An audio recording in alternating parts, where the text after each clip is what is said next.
2025 का विश्व आदिवासी दिवस कार्यक्रम पालवी धरती डूंगरपुर में मनाया जा रहा है। उसमें आप सब पधारे, भाई बहन, बड़े बुजुर्ग, अन्य समाज के साथी पधारे, प्रशासन के साथी, मीडिया के साथी, आप सबका हार्दिक अभिनंदन करते हुए मैं अपनी बात रखना चाहता हूं। हम लोग समाज के लिए बोल बोल करके बीमार हो गए और हम नहीं चाहते थे कि आज हम बोलें, लेकिन बहुत सारे लोग नए आए और इसके लिए हमारे साथियों ने आग्रह किया कि बोलना ही पड़ेगा। तो आप लोगों के बीच में कुछ बातें मैं बहुत इंपॉर्टेंट है वो कहना चाहता हूं। सबको पता है कि ये जो विश्व आदिवासी दिवस का कार्यक्रम है वो सामाजिक कार्यकर्ताओं के नेतृत्व में होता है। और सामाजिक कार्यकर्ता कौन, किसको सामाजिक कार्यकर्ता कहेंगे? तो जो सच क्या है और गलत क्या है उसकी सही सही व्याख्या करे वो सामाजिक कार्यकर्ता। सच क्या है और गलत क्या है उसकी सही सही व्याख्या करे वह सामाजिक कार्यकर्ता। आज की तारीख में पूरे देश के आदिवासियों का जितने भी बड़े संगठन हैं उन सभी संगठनों का अलायंस बना है। पिछले दिनों इसका बहुत बड़ा मीटिंग हमारे यहां पर हुआ। आज हम लोग जो भी काम कर रहे हैं उसको देश के दूसरे लोग स्वीकार कर रहे हैं, उसको आगे बढ़ा रहे हैं और अपने अपने इलाके में अमल कर रहे हैं। उसका परिणाम यह हुआ कि पूरे देश में एक जैसी व्यवस्था हो रही है। आज डूंगरपुर की बात करूं मैं, आज जितने लोग विश्व आदिवासी दिवस के लिए डूंगरपुर में आए उतने लोग शांतिपूर्ण कभी डूंगरपुर में आए थे? ये केवल और केवल आदिवासी परिवार की अनुशासन नियमावली है कि यहां पर लोग शांतिपूर्ण आते और शांतिपूर्ण जाते हैं। आपका बेड़ेश्वर में एक कार्यक्रम हुआ था कोरोना के आसपास, उसमें आपने देखा लाखों लोग आए थे लेकिन किसी प्रकार का कोई गड़बड़ नहीं हुआ। इसी तरीके से मानगढ़ पर इस साल भी हमने कार्यक्रम किया। पिछले 4-5 साल से हम लगातार कार्यक्रम कर रहे हैं लेकिन किसी तरीके का कोई दिक्कत नहीं हुआ। शांतिपूर्ण लोग आते हैं, शांतिपूर्ण जा रहे हैं। देश के किसी भी आदिवासी इलाके में जाइए, सबको कहना चाहता हूं, चाहे मीडिया के लोग हो, प्रशासन के लोग हो, कहीं पर भी आदिवासियों का कार्यक्रम होता है, जिस तरीके के यहां के लोग शांति से बैठते हैं, शांति से सुनते हैं, किसी प्रकार का अव्यवस्था नहीं होता, ऐसा नायाब उदाहरण भारत के किसी भी कोने में नहीं मिलेगा। कुछ न कुछ उल्टा पुल्टा हो ही जाता है। और विशेषकर खान पान की बात करें, हमने हमारे लोगों को समझाया 300 साल का हमारे संतों का आंदोलन है। संत मामजी महाराज, संत सुरमाल खराड़ी महाराज, संत गोविंद गुरु महाराज, संत देवापुरी महाराज, संत गोविंद गुरु महाराज, संत कुरिया महाराज और आज तक जितने मेट कोटवाल का अधिपति हैं उन सब के आंदोलन का जो निचोड़ है कि हमारे समाज में दारू 100% बंद होना चाहिए। सभी संतों के आंदोलन का सबसे बड़ा मोटिव था कि आपका आदिवासी बेल्ट में दारू 100% बंद होना चाहिए। इस बात को आज तक आदिवासी परिवार के अलावा कौन बोल रहा है, बताओ मेरे को। क्या कोई बोल रहा है क्या? नहीं। और कोई बोलता भी है तो सुनता नहीं है। आज देख लो, यहां पर लाखों लोग आए हुए हैं, लेकिन पिया हुआ कौन है, बताओ मेरे को। है क्या? इतना बड़ा बदलाव कैसे हुआ, यह सबको समझना पड़ेगा। हमने हमारे समाज को समझाया, युवाओं को समझाया कि हमारे संतों का हमारे इलाके में 300 साल का आंदोलन है, उसकी हमें इज्जत करनी है। आज इतना बड़ा बदलाव हो गया। 352 हमारी पंचायतें हैं डूंगरपुर में, और इस कार्यक्रम के लिए 292 पंचायतों ने पैसा दिया इस कार्यक्रम के लिए। क्या आज तक कोई माई का लाल ये कर पाया? यह सवाल है मेरा। 292, यह भी रात का आंकड़ा दे रहा हूं। इस कार्यक्रम के लिए 75 के करीब हमारे कर्मचारी साथियों ने पैसा दिया। क्या किसी संगठन को इतने सारे लोग पैसा देते क्या? और मैं भी कर्मचारी हूं। कर्मचारी के हाथ से पैसा लेना इसलिए कोई छोटा काम समझते हो क्या? और वो भी हमारे जैसों से। विचार करिए, 5.5 लाख के आसपास तो वीसीसी का पैसा है, 1.5 लाख के आसपास कर्मचारियों का पैसा है। अब बताओ, यह कार्यक्रम सामाजिक है या क्या है? 100% सामाजिक कार्यक्रम है। और कई लोग इस पर तोहमत लगाते हैं, आरोप लगाते हैं। और आदिवासी परिवार को जिसने गाली दिया है, आदिवासी परिवार को जिसने गलत कहा है, उन सब के बाजड़े उठ गए हैं और उठेंगे।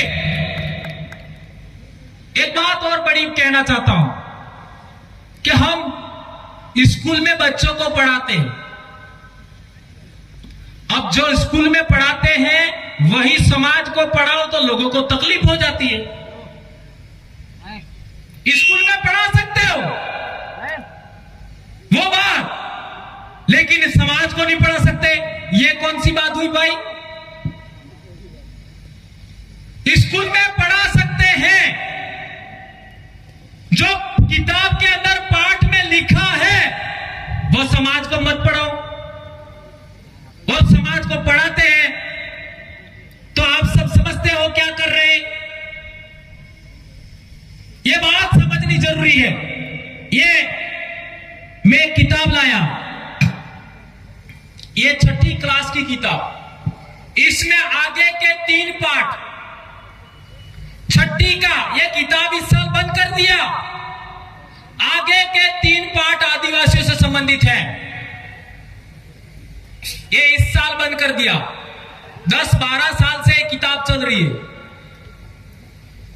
इस साल बंद कर दिया।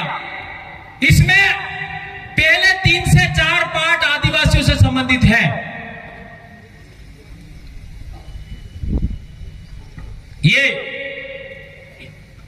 ये जो इस साल जो सामाजिक ज्ञान आई है, इसमें आदिवासियों के बारे में क्या है आप लोग पढ़ लेना। ये उदाहरण है, ये आपका ये 7वीं की किताब, ये लास्ट इस साल है, ये 7वीं की किताब है। इसमें आदिवासी का पाठ दिया है, उसको पढ़ो तो सही, क्या लिखा है इसमें। और ये गारंटी है ये किताब भी आने वाले साल बंद तो होने ही वाली है, तो ये पाठ भी जाएगा। हमारे साथ कितना अन्याय हो रहा है, कितना शोषण, कितना दमन हो रहा है। 10-12 साल से किताबें चल रही थी, इसमें आदिवासी का पाठ है, ये 7वीं की किताब। इतना सा समाज को पढ़ाने के लिए हमें कितना पापड़ बेलना पड़ता है। इस किताब को आप पढ़िए, आपको समझ में आएगा इसमें आदिवासियों के बारे में क्या लिखा है। और इसके साथ ही आप लोग ये देखिए, ये 8वीं की किताब, ये 1 साल बाद ये भी बनेगी। इसमें भी आदिवासियों के बारे में पाठ है, इसमें भी आदिवासियों के बारे में पाठ है, जानकारी है। लेकिन यह जानकारी यहां पढ़ के सुना दे तो भी कई लोगों को तकलीफ हो जाए। मैं क्या कहना चाहता हूं कि स्कूल में अब यह किताब पढ़ा सकते हैं, लेकिन समाज को पढ़ा लोगों को तकलीफ हो जाती है। और एक बड़ी बात ये देखिए, यह किताब में पूरा पाठ है, आदिवासी कौन लोग हैं, है ना, पूरा चैप्टर 5वां पाठ।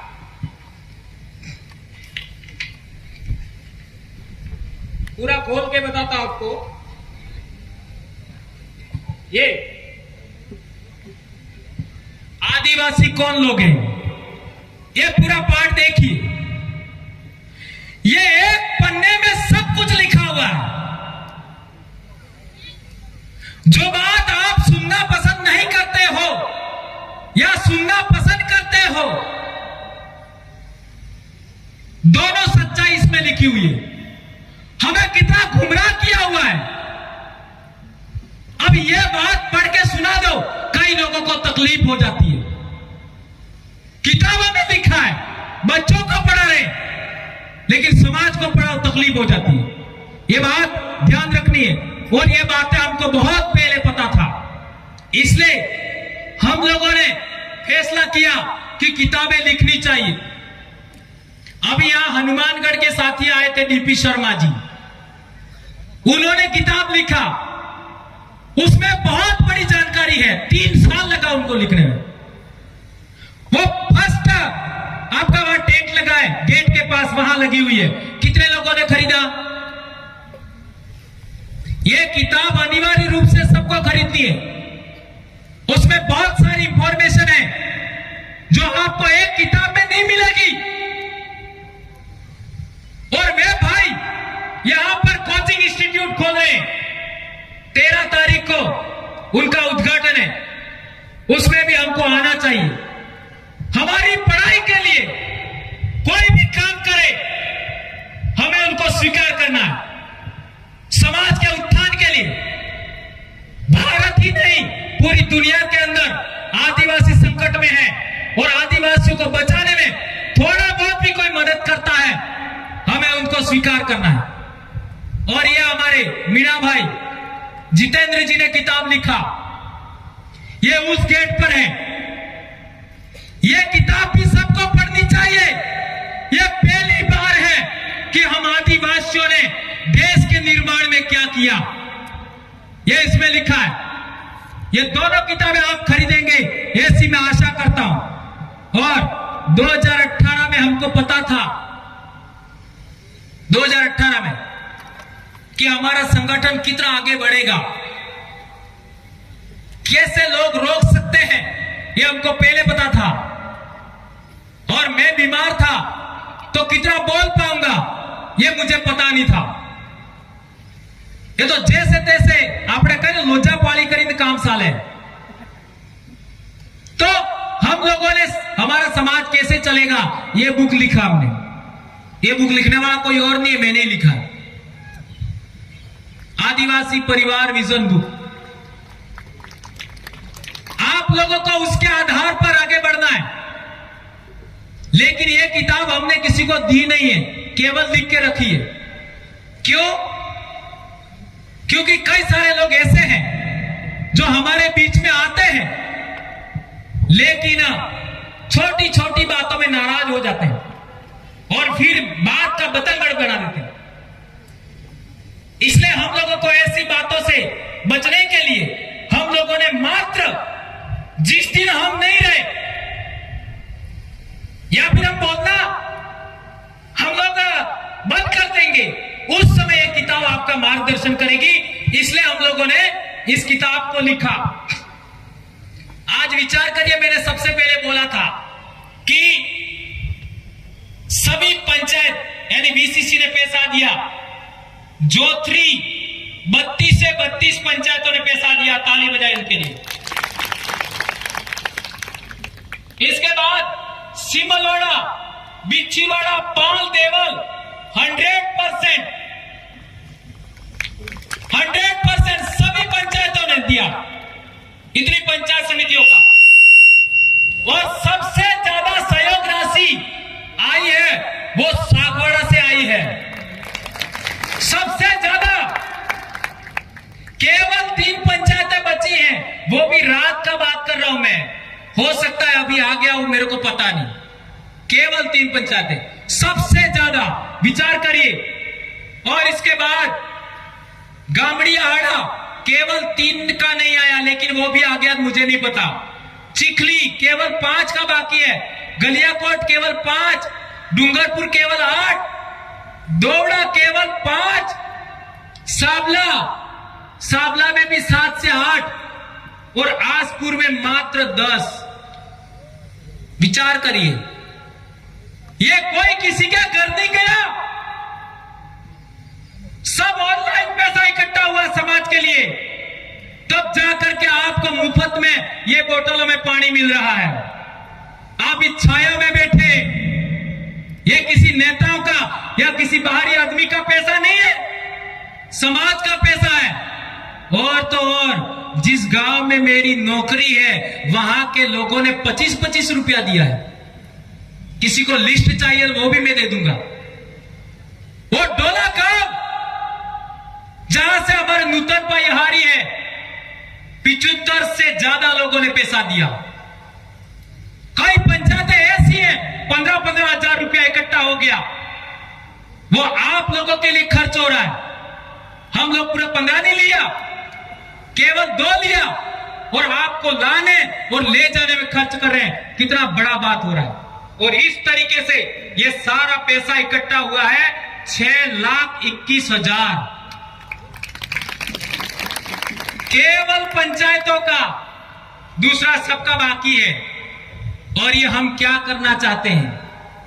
हम ये करना चाहते हैं कि जिस तरीके से डीपी शर्मा हनुमानगढ़ से यहां आकर के कोचिंग चलाने के लिए प्रेरणा लिया, और आज हमारे सारे बच्चे, पढ़े लिखे लोगों का, नौकरी पेशा वर्ग के बच्चे बाहर जाकर के कोचिंग लेते हैं, बाहर जाके पढ़ते हैं। हमने फैसला लिया है कि हर एक ब्लॉक मुख्यालय पर एक कोचिंग होगा, हर एक ब्लॉक मुख्यालय पर।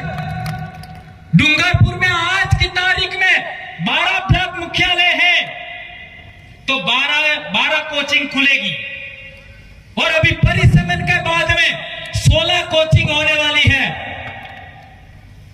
16 को आपका पंचायत समिति होने वाली है, तो 16 जगह पर कोचिंग इंस्टीट्यूट खुलेंगे। इसमें हमारे डॉक्टर लोगों का भी पैसा होगा, सेवानिवृत्त लोगों का भी पैसा होगा, राजनीतिक लोगों का भी पैसा होगा, सरपंचों का भी पैसा होगा, समाज का भी होगा, भक्तों का भी होगा। और सबसे ज्यादा भक्तों ने ही ज्ञापन दिया हमारे विरोध में, लेकिन आज सबसे ज्यादा भगत ही हमारे साथ में। ये कितना बड़ा बदलाव हुआ, सोच सकते हो। ये आज की बात नहीं कर रहा हूं, 4-5 साल पहले की बात कर रहा हूं। सबसे पहले भक्तों को आगे रख करके ज्ञापन दिया गया था। और ड्राइवर लोग, हमारे ड्राइवर साथियों ने, जो समाज में कोई टेम्पो चला रहा है, कोई ट्रैक्टर चला रहा है, कोई क्या चला रहा है, उन्होंने दिया 10,000 रुपया। उन ड्राइवर भाइयों के तालियां बजाई दोस्तों।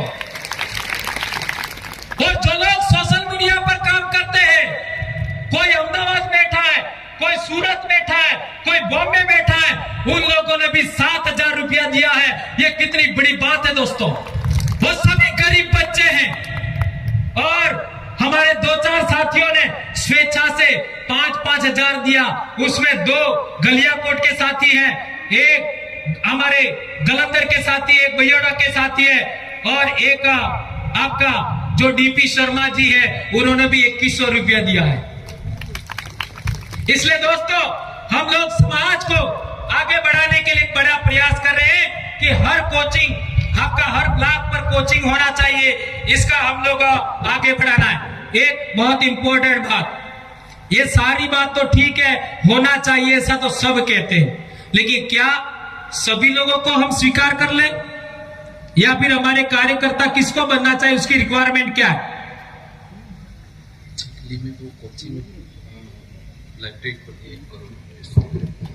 भाई ने बताया कि चिखली में 1 करोड़ रुपए की लाइब्रेरी खोली है।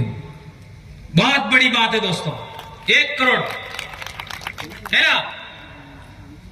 आज एक बात क्लियर हो जाए, ये मैंने नहीं लिखा है, हमारे डीसीसी के सभी साथियों, मैंने जो बातें बोली वो पॉइंट सभी डीसीसी के आम सहमति से आए हैं, ये बात ध्यान रखिएगा। तो सभी लोगों की सहमति से ये नियम बने हैं और ये पॉइंट बने जिस पर मैं अपनी बात रख रहा हूं। ये किताबें भी, हम सब शिक्षक हैं और सभी स्कूलों में पढ़ा रहे, और हम लोगों को रोका जाता है, इसलिए ये बताया। अब बीसीसी सदस्य कौन बन सकता है? पहला नियम है, दिन में शराब पीता हो उसको नहीं लेना। क्या आपको यह बात स्वीकार है? हाथ ऊंचा करके बताओ। मीडिया वाले कहां है? मीडिया वाले कहां है? मीडिया वाले ये देख लेना, गलत गलत छापोगे नहीं। दिन को शराब पीता हो, इसका मतलब ये नहीं कह रहा हूं रात को पीने के लिए रजामंदी है। ये 300 साल के संतों का आंदोलन है, उसको हम आगे बढ़ा रहे हैं, उसको नहीं लेना है। दूसरा, विवाह में, विवाह कब आते हैं? जब होली आती है, जब फसल कटाई आती है, जब आपका परीक्षा आती है, उसी टाइम विवाह आते हैं। और विवाह में रात भर लोग नाचते रहते हैं। तो ऐसा गांव में कोई बच्चों की पढ़ाई से संबंधित माहौल खराब करे, ऐसे आदमी को भी बीसीसी में नहीं लेना है। क्या ये बात आप लोग मानते हो? बहुत अच्छी बात है। तीसरा, हमारे कई लोग कहते हैं, हमारे पास बार बार बात आ रही है कि कई लोग ईसाई धर्म का प्रचार करते हैं और वो आदिवासी ही है। ये बहुत बड़ी बात है, ये बोलने की हिम्मत सब लोग नहीं कर सकते। और जो लोग ईसाई धर्म का प्रचार करते हैं उनको भी बीसीसी में नहीं लेना है। क्या ये बात आप लोग स्वीकार करते हो? क्योंकि हम लोग संतों के आंदोलन की देन है, इसलिए यह बात स्वीकार नहीं की जाएगी। अगला बिंदु है, बच्चों की पढ़ाई बर्बाद करने वाला पाखंडवाद, अंधविश्वास, अनुष्ठान गांव में करता है, उसको भी बीसीसी सदस्य नहीं बनाना है। सबसे ज्यादा बच्चे स्कूल कब आते हैं?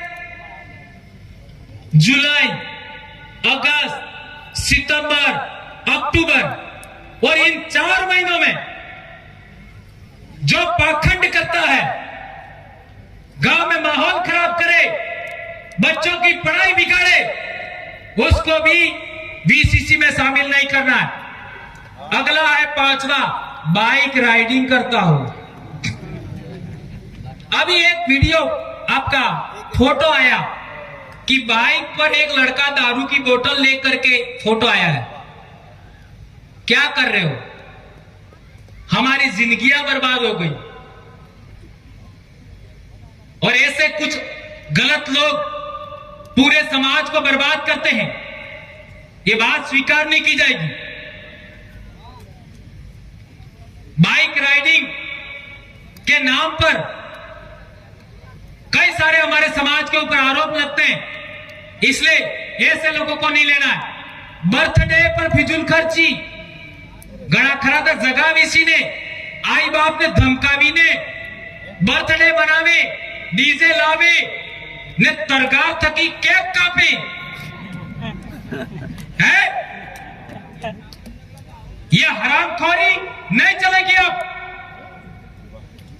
हमारे मां बाप सबसे बड़े भगवान हैं, वो बर्थडे नहीं मना रहे और हम लोग इस तरीके का घटनाक्रम करते हैं। आपको मनाना ही है बर्थडे, किसी ने मना ही नहीं किया है तो गांव वाला तेड़ो लापिन सुखा खवड़ाओ पांजे ने डाल खवड़ाओ, हमने कोई आपत्ति नहीं है। क्या ऐसा करना चाहिए? धन्यवाद। मारपीट करने का काम करते हो, हमने नियम बनाया है आदिवासी परिवार का सदस्य किसी को थप्पड़ नहीं मारेगा, तो मारपीट का काम करता हो ऐसे आदमी को भी वीसीसी सदस्य नहीं बनाना है। अगला है धमकाने का काम करते हो। कई लोगों ने हमारे विवाह के टाइम में रात को फोन कर करके धमकाया, कई वीडियो हमारे पास पड़े हुए, पी करके धमकाते। कई लोगों ने मेरे को भी फोन किया। यदि उसी तरीके से मैं भी व्यवहार करूं तो क्या हालात होगा? लेकिन हम लोग सबको क्षमा करते हैं। मैं तो यहां तक कहता हूं, जिसने मेरे को लाख गालियां दिया, कुछ भी कहा, सभी लोगों को माफ करता हूं मैं। हमारा इतना बड़ा आदिवासी परिवार किसके विरोध में खड़ा हुआ है ये पता है आपको? समानता मंच के विरोध में खड़ा हुआ।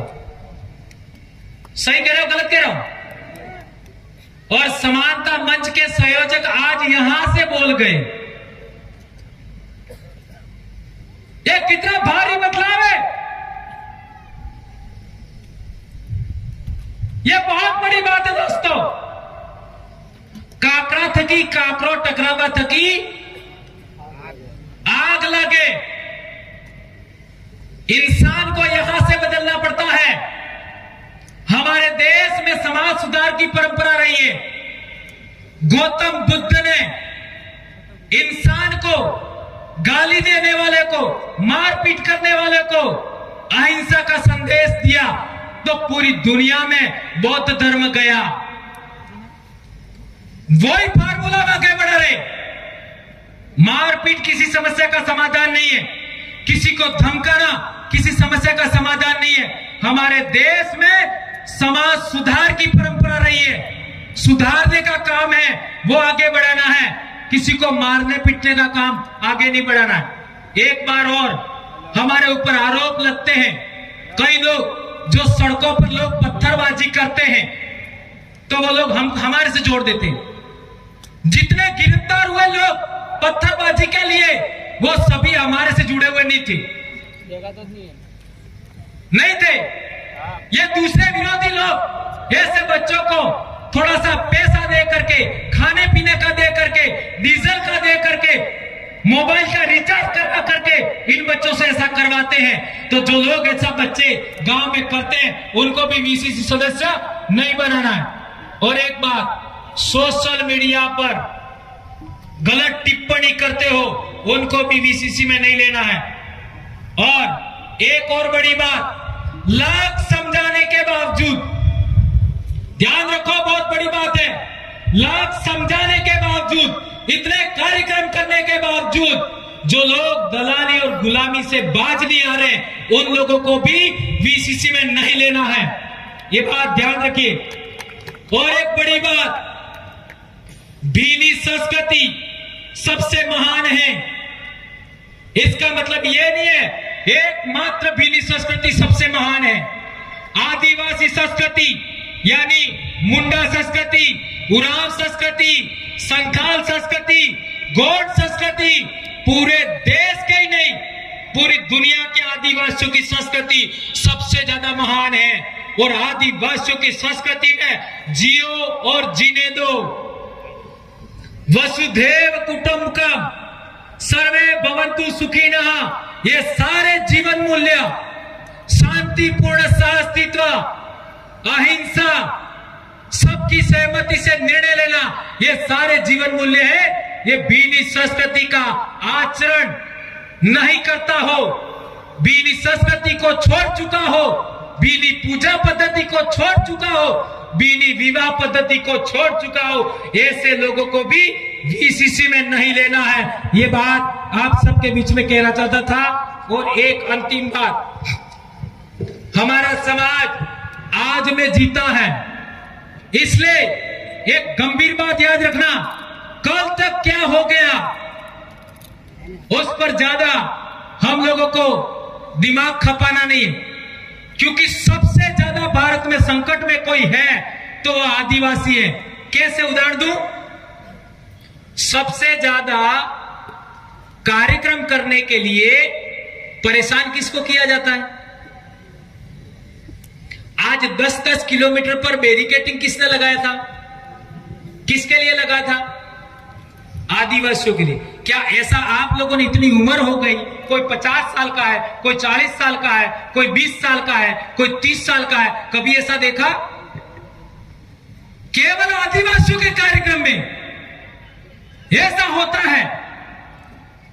और हम चाहते हैं कि जिला प्रशासन जिस तरीके से हमारे बीच में पूर्व कलेक्टर साहब जो आयुक्त बने थे, जनजातीय आयुक्त राजेंद्र जी भट्ट, और एसपी साहब शंकर दत्त शर्मा हमारे समाज के बीच में आकर के जाजम पर बैठाए थे, और मैंने स्वयं ने कलेक्टर साहब को साफा बंधवाया था। आप लोगों को पता है कि नहीं है? किस किस को पता है? कांति भाई ने एसपी साहब को साफा बंधवाया था।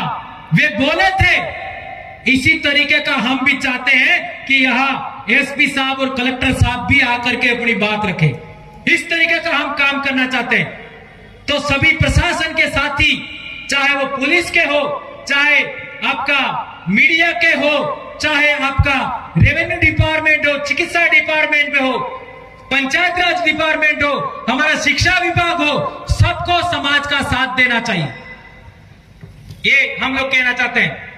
और मात्र सत्ताक व्यवस्था हमारे समाज में है, वो खत्म होने के कगार पर है, उसको ध्यान रखिए। ये बात हमको आगे बढ़ानी पड़ेगी।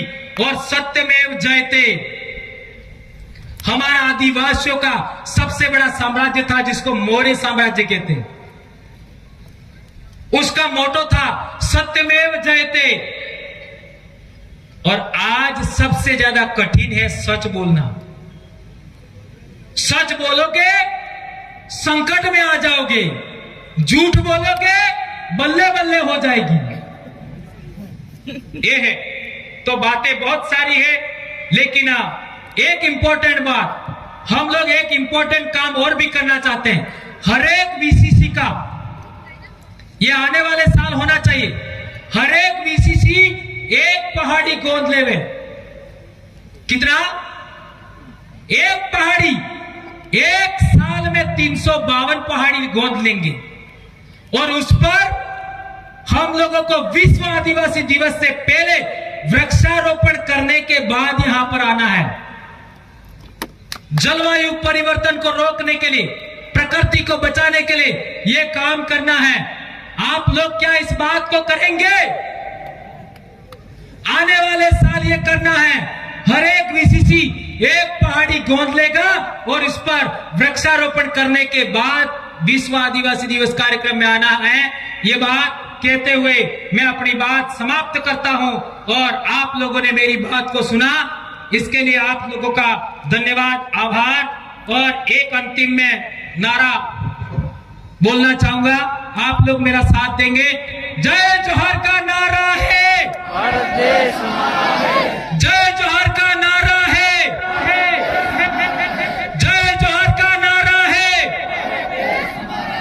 जय जोहार का नारा है। जय आदिवासी, जय जोहार, जय बिल प्रदेश, जय भारत। आबुआ दिसुमरे आबुआ राज। धन्यवाद दोस्तों।